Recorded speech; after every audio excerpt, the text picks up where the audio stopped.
We're having a conversation about effective leadership today with Sharon MacArthur.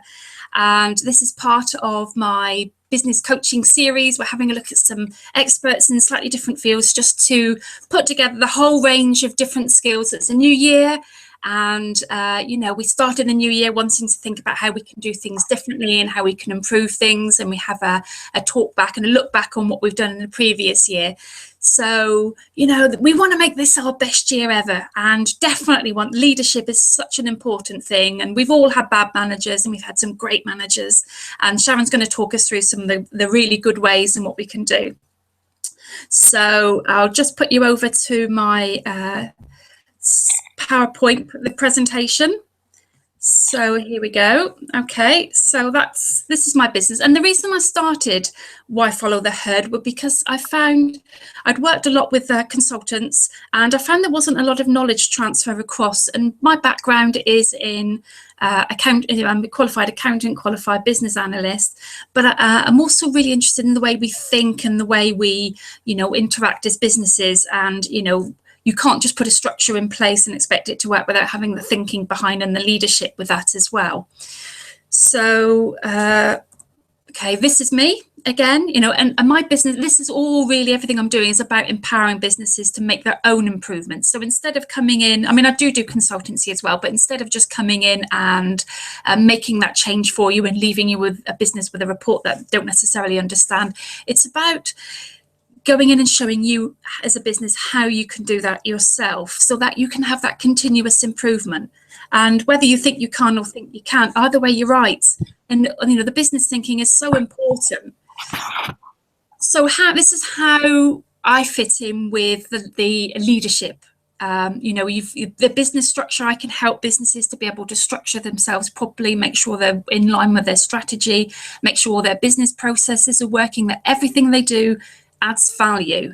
And that's really key. It's got to add value to your customers or your clients. But in order to get the business structure and your business processes right, you have to have business thinking right. And, we all have limiting beliefs, and actually making sure that these don't hamper the business. And the way that you can really enable that is having some really good leadership. And if you've got a really good leader, managing a team, that's when things really start to fly, and the business structure and the effective processes all come in. So this is, as I said, this is part of the series I'm doing. We've got project and program managers talking about, how small and medium-sized businesses should approach a project and how they can really effectively make something happen and transform what they're doing. We've got the leadership one today. We've got about managing human resources. How's a good way to deal with your staff? What sort of things you need in place when you're a small business? And then business architecture. Now, that's an interesting one because a lot of people often think it's business architecture for big businesses. And this is a really big design, but actually it's quite important for small businesses as well. And when we get to that webinar, you will learn all about that. So before I finish introducing Sharon, we're just going to do a quick poll now just to say, do you invest in leadership development in your business right now? So this is quite an interesting one. So I'm just loading that poll now. There we go. So this is quite an interesting one because there'll be a lot of businesses that don't really invest very much in leadership development.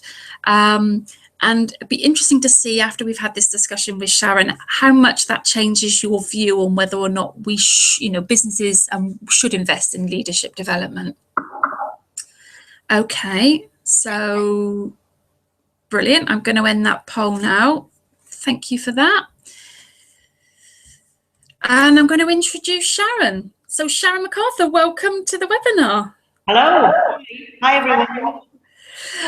This is a really great opportunity because Sharon is an international leadership confidence coach. Now, Sharon, weren't you? You were North Tyneside Small Business of the Year finalist recently, which is a massive achievement.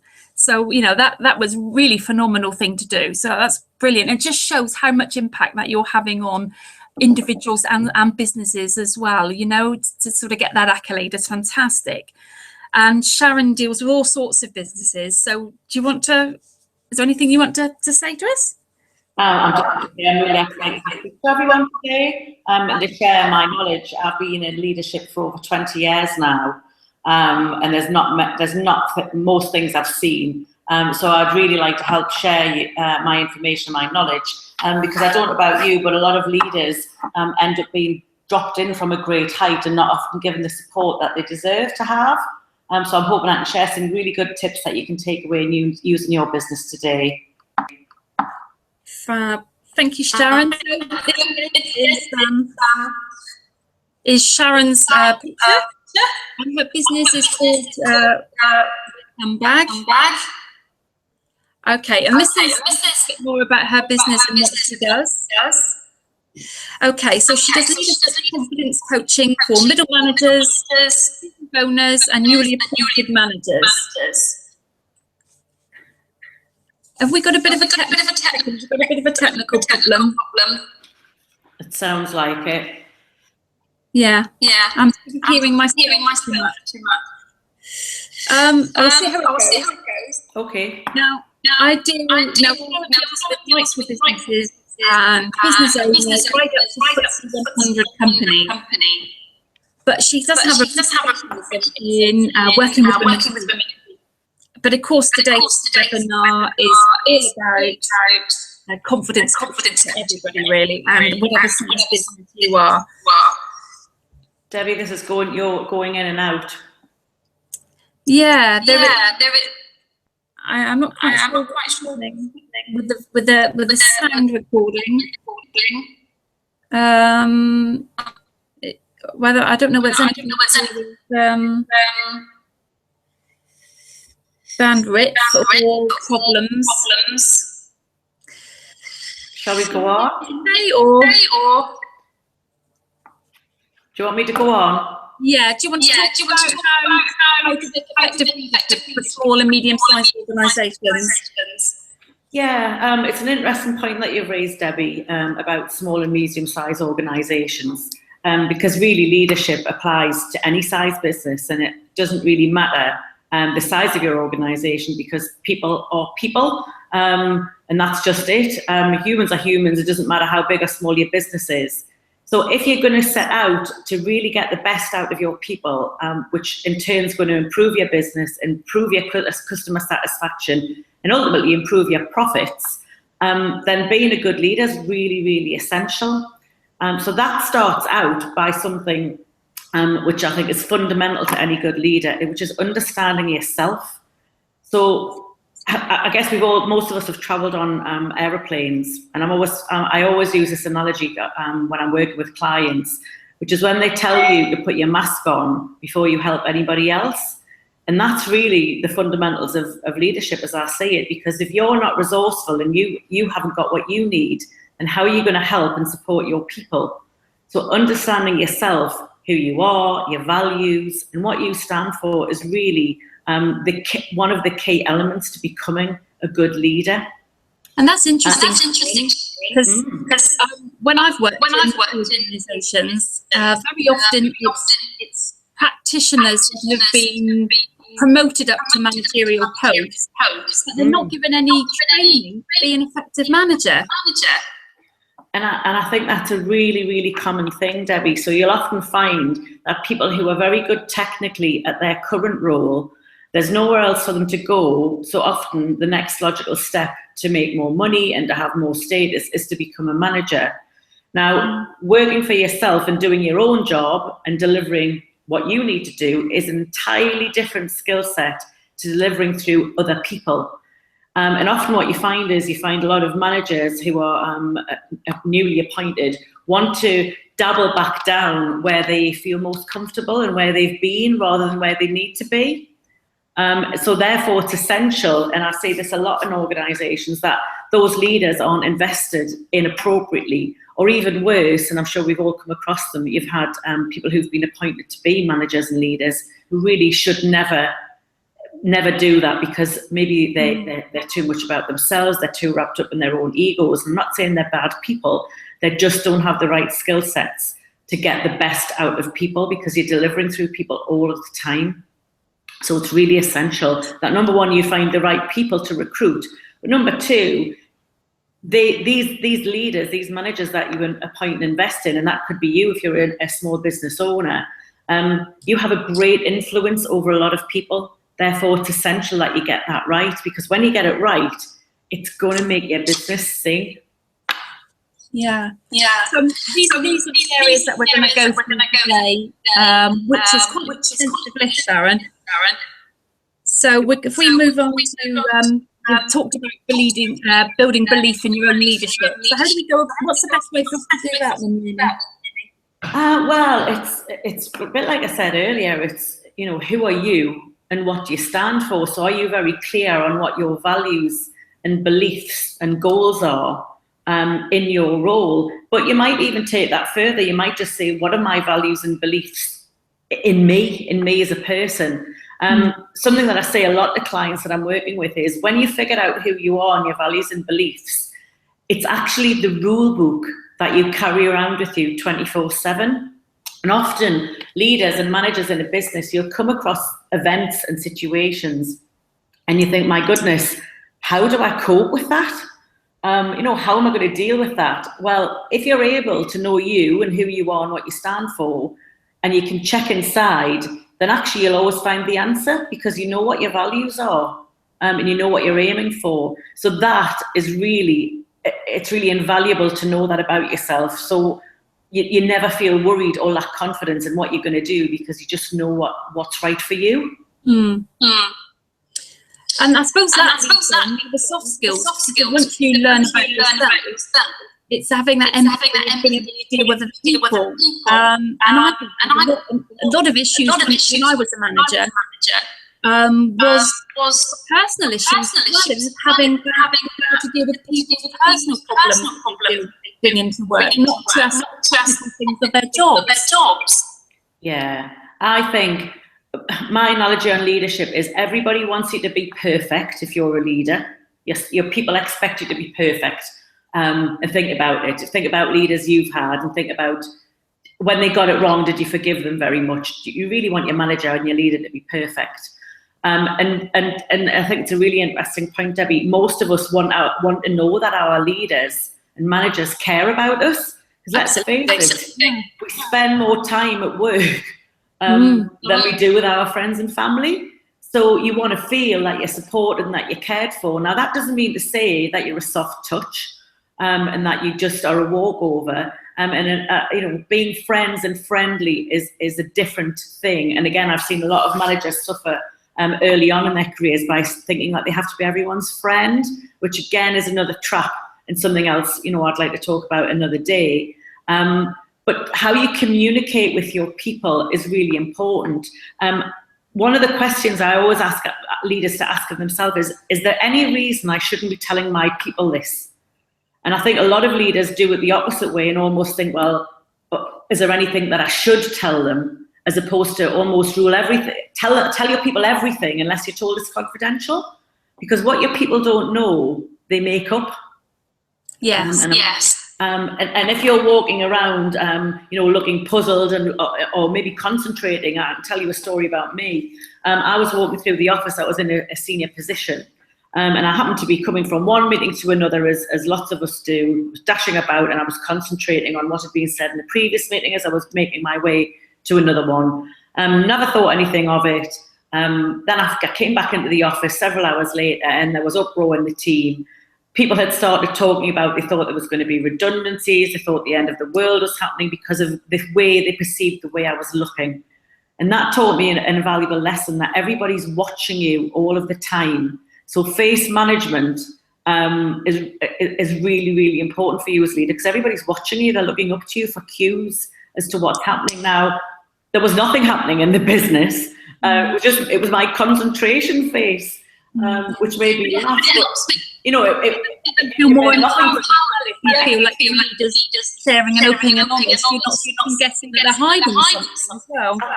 Absolutely. So that taught me a huge lesson, that it was really important that when I was going to meetings, the next day I would sit my team down in a startup and say, this is what's happened yesterday, this is what I'm doing today. So again, they didn't make up, they didn't have to make anything up. I was just very, very honest with them. Another good thing, another thing I also think is essential for leaders is being a great coach. And what I mean by that is being able to ask really meaningful questions.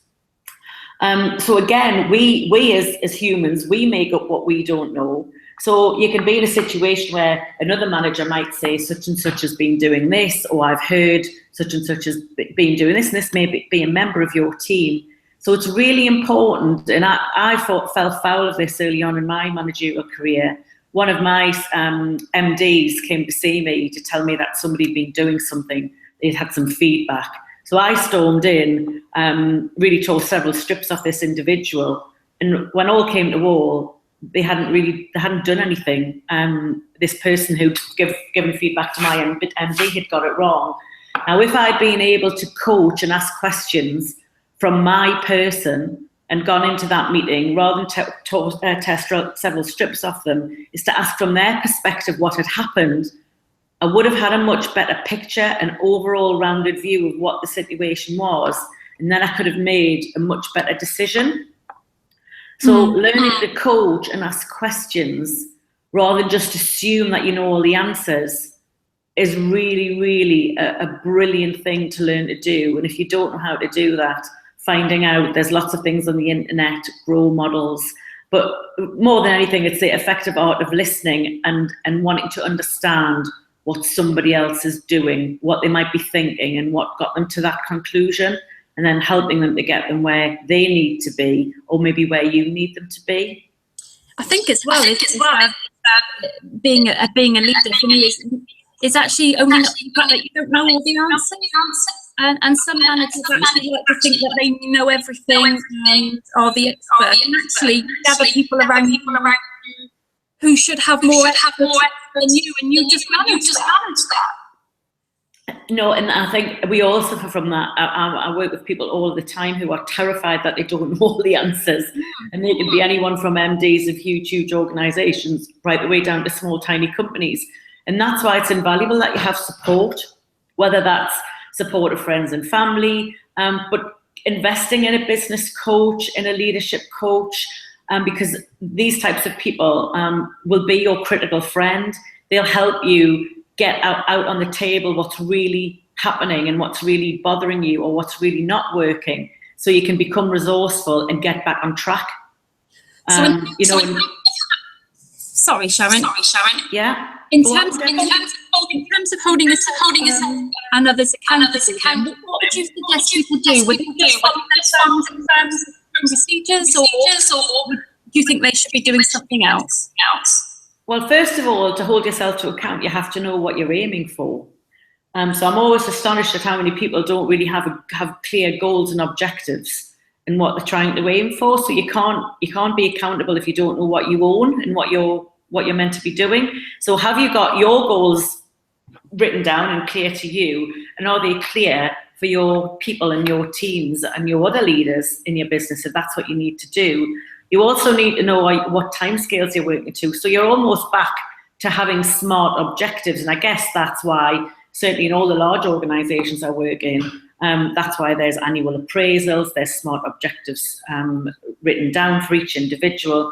And I guess the whole reason of doing that is, as your business grows, it's really important that everybody understands their role and what they are accountable for. It also comes down to having good leadership skills to be able to hold your people to account.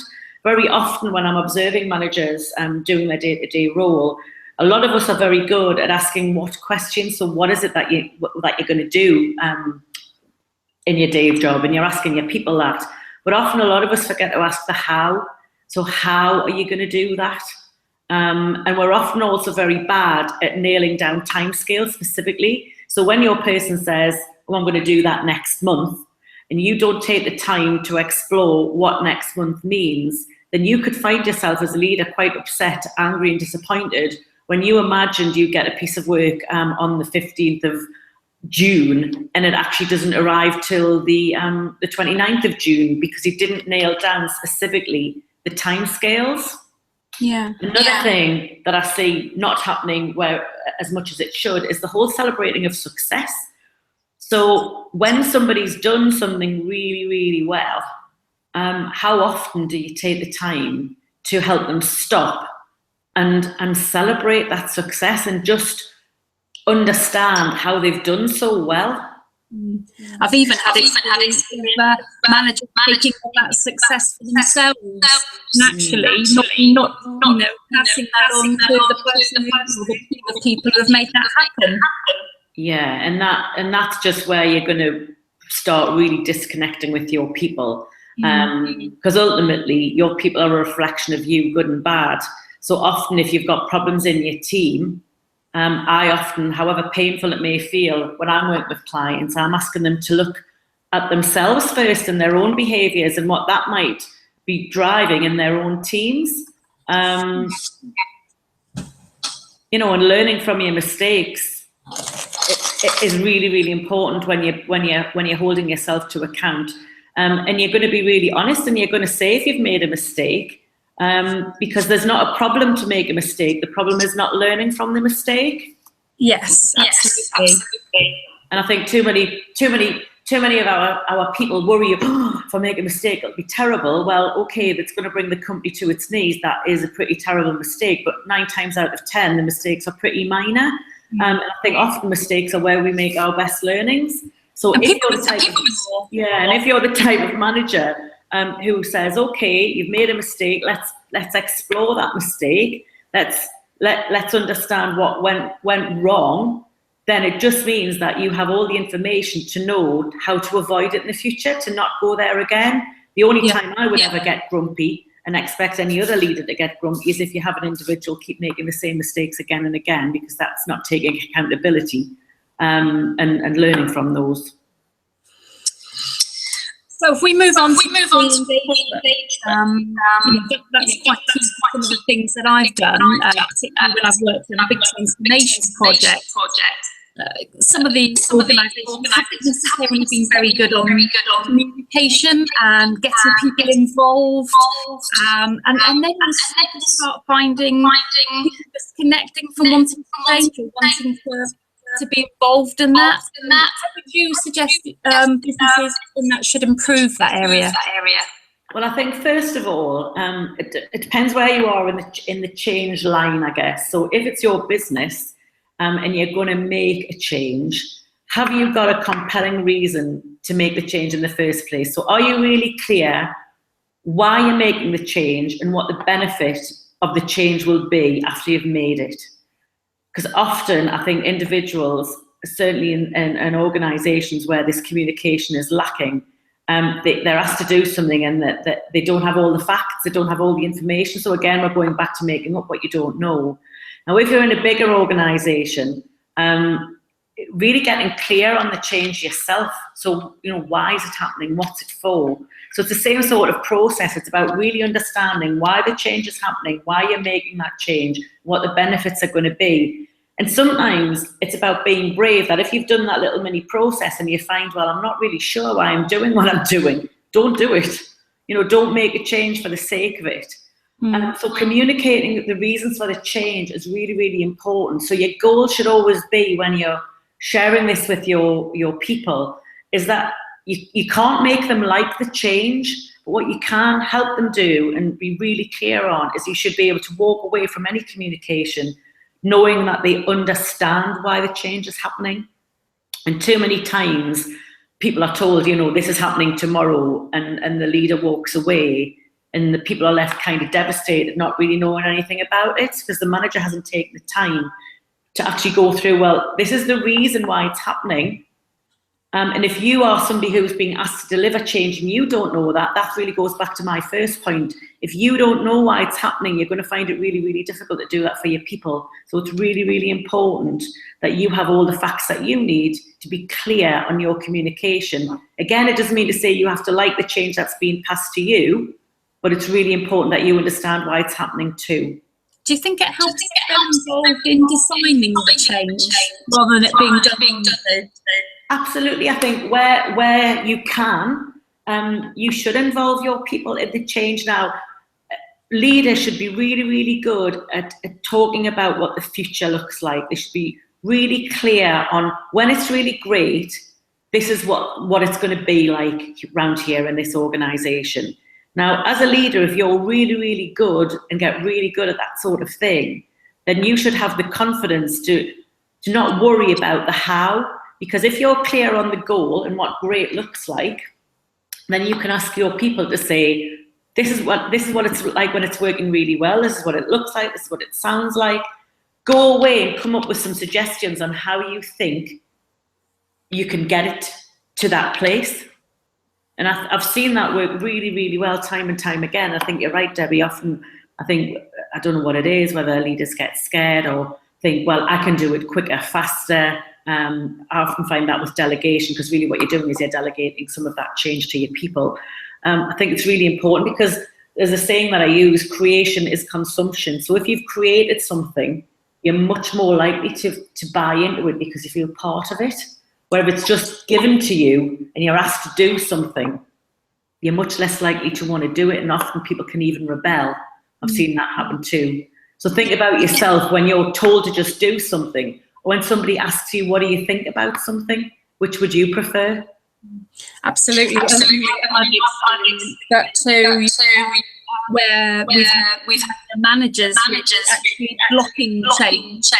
Because maybe they're and have really expensive transformation programs and not going anywhere or being delivered, because you've got one person that actually isn't buying up to that, and that's senior to that is not dealing with that and not involving in that change or that process, and it just falls down. Yeah, so you've got to, you do have to be really brave as a leader, because often, unless you're the owner manager, you might have somebody in between you and your people. So it's really important that you get what you need as a leader as well. And that goes back to my very first point about knowing yourself and knowing what you need. Because if you're not in the right place for you, you're not going to do a good job for your people. And you mentioned the difference between owner managers and employed managers. So how would they treat leadership, leadership differently? The only thing I would say is, if you're an owner manager, if you're a business owner, you're going to have to think really carefully about who's going to help provide you with honest feedback. So often in bigger organisations, there's things called 360 feedback that go around. You're encouraged to get your people to give you that feedback, because somebody in higher authority is asking you to do those things, and however uncomfortable, invariably you do them. And you do get, good information that comes out. You also get development and investment on how you can improve yourself. Now, if you're in charge overall, you need to think about what checks and balances will you put in place to ensure that you're on the right track for your people. Because let's be honest, who often is going to rock up to their MD in a small business and say, I didn't really like what you did there, it made me feel uncomfortable, or whatever. Maybe the signs of when it's not going too well, or maybe you've got sickness, maybe you've got people leaving your organisation. So they might be measures that you'll start to take notice of. Albeit when it's going really well, how will you know that you're doing well with your people? So that's why investing in a business or a leadership coach can be really invaluable, because they're the sort of individuals who will help you wade through your personal development and how well you're doing, to make sure that you're doing the best for your people. Because when you get the right people in your business, and when you treat them right, and I'm not saying that you're friendly and you're soft, but you treat them in a fair, honest way, then your business can't help but succeed. Because it's people that make your business, unless you employ robots, of course. People engage with people, they engage with your customers, and your team, your staff members should be equally as important to you as your customers, because they're the ones that service your customers. So your customers shouldn't be more important than your people, and your people shouldn't be more important than your customers. They should literally be on an equal footing as to how you manage, behave, and deal with both types of people. So you've got your customers and your people should be on equal footing, because your people don't leave a great business. They leave a bad manager often, and that might be why you've set up in your business. Perhaps I've spoken to an awful lot of people over the last 18 months, and mostly all of their stories are I worked for somebody really terrible and I don't want to do that again, therefore I've set up on my own. And that might form part of your story too if you're in a small business. So don't forget, do you ask yourself the question, could that be me? And if it could be, and you need that extra support, then you should go and get that. See, I think that's the sad when I think back to when I worked in a corporate organisation and the managers that I've had over the years, I've probably had very good managers and mostly kind of okay, and I've had some really appalling, awful ones. And it's always those that really in your mind that have the biggest. They can have really in your life if you've got a bad manager. You can work so much. I did have one manager at one point who was suffering from stress. He'd been promoted up from a practitioner role. Really know how to be a manager. And having training, supporting the new management role. And took his stress, his frustration on his team by shouting at them and being quite rude and putting people down. And it affected lots of people's confidence. And he eventually went off for quite a long time and then left. Yeah. But they have such impact upon your life. It's a privilege to be in a leadership role because you actually do have a lot of power, I guess. You've got the power to do good and to transform people's lives and to make a real positive impact. Or you've got the power to crush people. And if you get it wrong, you can actually really damage people. And it's really important that you get the right investment. And again, if it means that you find out on this journey of investment that actually being in a leadership role isn't right for you, then that's a real positive because you'll be happier and your organisation will fare better when you're in the right role too. So, if you feel uncomfortable in your leadership role, even after investment, you think, oh, it's not really for me, then be brave and do the right thing for you. Like I said, it's going back to what's right for you. Who are you and what are you all about? Because when you're getting it wrong and you're unhappy, then you're making your people unhappy too. And that's damaging you, your people and the business. So what would you say is the biggest tips for going ahead this year for making your leadership fantastic? Well, I've gone on about it quite a lot now. So it's knowing who you are, what makes you tick, what you want, what your goals, what your dreams are, what your aspirations are. And that doesn't involve managing other people, then find another role. Or do something else. Learn to give yourself time to set those goals and review what went well. I find so many leaders and so many individuals in general beating themselves up all the time about the bad stuff that happens and not taking the time to stop a minute and just bask in what they do really well and what their qualities are, what they're great at. I find so many people find it difficult to talk about that. So you really need to get comfortable with what you do well. Also, what you don't do so well, and what solutions you might put in place to get better at that. Or if you're an owner manager, delegate that out to other people, or invest in other people who can help you do that. So don't sit and try and do something that you just don't like, don't hate, or just will never enjoy. Learn to coach and ask questions to find out the facts about situations, what's going on, what's really happening, what are people really thinking, what's driving their behaviour. Too often I come across leaders who'll write an individual off and just say, they're no good because they see, strange behaviour or behaviour they don't like. Maybe somebody's coming in late a lot. What a lot of people don't take the time to do is to find out that's a symptom. Somebody's coming in late. There's a reason behind that. So a good manager needs to find out what's beneath that symptom and dig deep to find out what's really going on, and then you can make an informed decision. See, that could also be with our own limited people. Yeah. And how we see things and what we see through without really taking time to explore it. It's a bit like teachers, I suppose, writing off children. It's not particularly good, but if you get another teacher in, they see the potential and really bring it out. Well, that's you've totally hit the nail on the head there, Debbie, because it's about your own bias, isn't it? It's about what you like, what you don't like, and that's why I'm saying getting really comfortable with who you are as a person, what makes you tick and your values is essential. Because when you know what you like and you don't like, you can watch out for that. You can almost stand outside of yourself and reflect and say, you know, what am I doing this for? Why am I behaving like this to this person, this situation? And the best coach that can ever be is you, for you. When you learn to do that. Just instinct as well, I think. Yeah, absolutely. And then there's learning to be, I've mentioned a couple of times, learning to be brave and delegate to your people. So if you're not looking to develop a replacement, and especially if you own your business and you're looking for it to grow, your wages in a business are one of your biggest costs. So really investing in your people, investing in your leaders, investing in them to be good at delegating, investing in them to grow and look for their replacements is essential for any business, really, however big or small.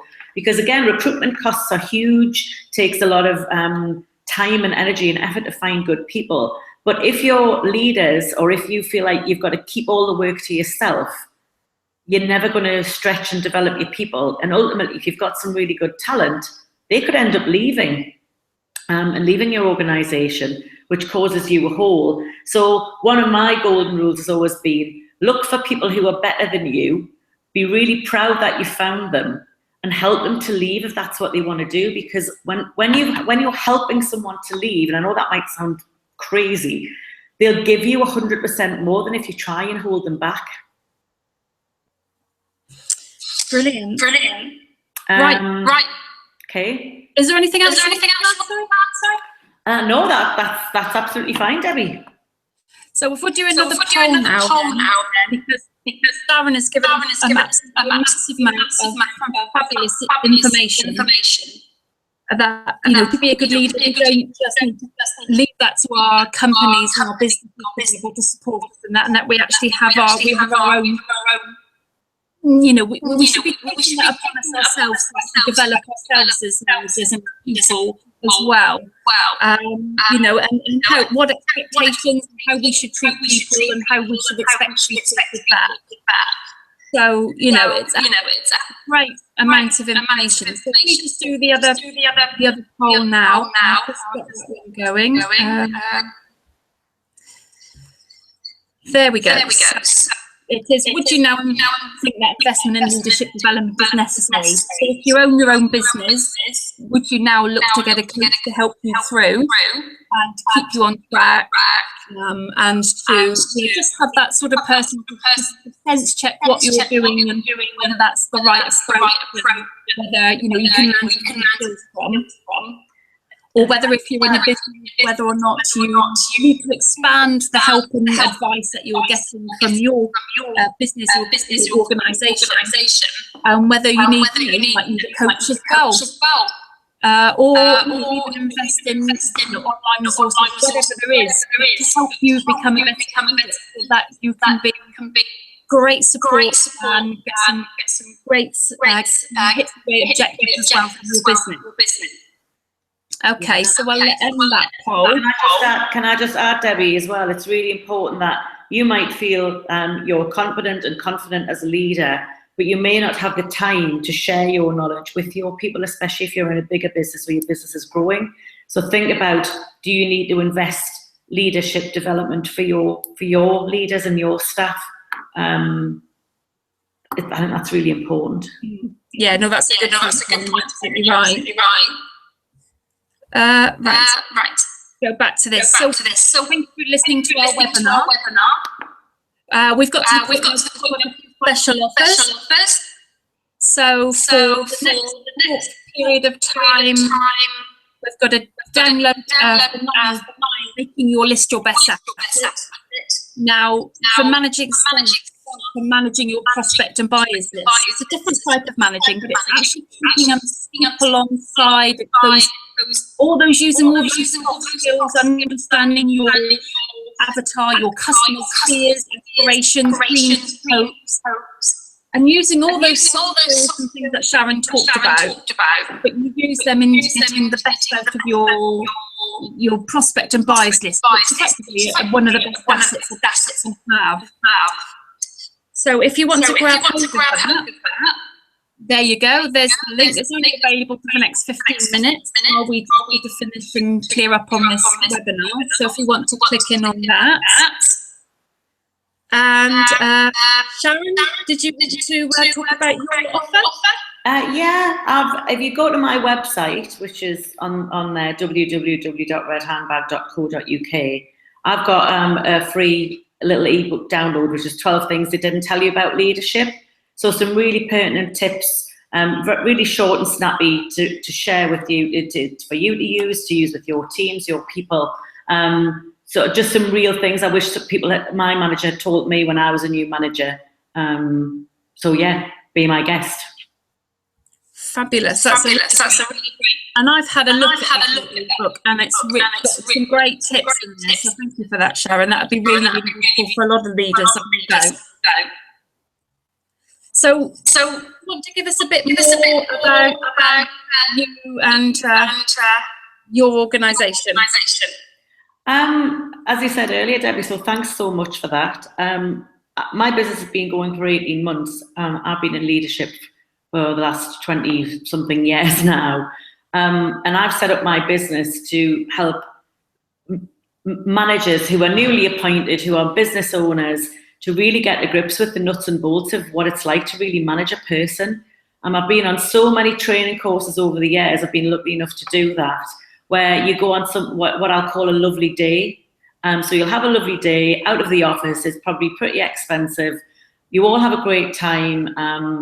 Come out of the training really buzzing, really up for it, and then get back in the office the day after with really high expectations, but then work and life gets in the way. So all the information that you get goes in the drawer, and you're a bit frightened to make the change. Even though you've got all the desire to do it, you're not quite sure how you're going to change or how you're going to try this new thing. So like most of us, human nature kicks in, and you put the information in the drawer. As time goes on, you kind of think it'll be okay, and you never get round to making the change.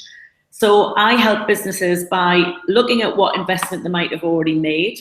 So I will train people if they need that skill. But my business model is primarily wrapped around coaching.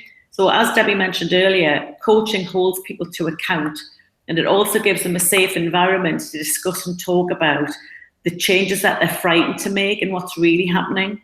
So as a leadership coach, I'm going to work with you and your people to handhold you through the changes. So at the end of it, you don't just have a lovely day's worth of training that gets put in the drawer.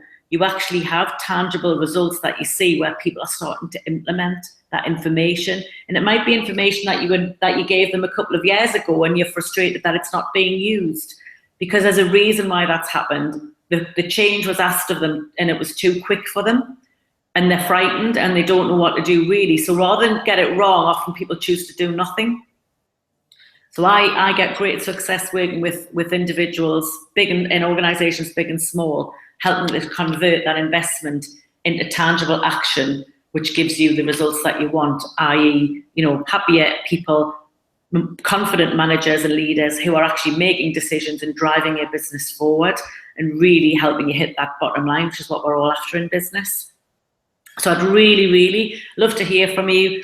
Link me in, Sharon MacArthur. I'm on LinkedIn. I'm on Twitter, as you can see, Red Handbag, and I'm also on Facebook. And by all means, as we said earlier, take my 12 things they didn't tell you about leadership. So it's been lovely engaging with you today. And I wish you all well. So definitely follow her on Twitter. Definitely want to link in with her on LinkedIn and Facebook as well. Check out her website. She's got that lovely book on there. Great tips. Don't forget to download it. And kind of for me, really. So I'm hoping that you've enjoyed today's webinar and got something out of it. And this has been a really great opportunity to learn some new skills. We've learned some great new things, Karen. So thank you for joining us. No doubt we'll have some more webinars in the future. Because we are, Karen and I, definitely really keen on helping both businesses and individuals improve what they do, and make the most out of it. And also, that really helps customers as well. And when everything's working well, it makes us feel good. So, thank you very much for joining here, and we'll be here to answer any questions for a short while. And look forward to seeing you at another webinar soon. Take care. Thanks, everyone. Bye-bye.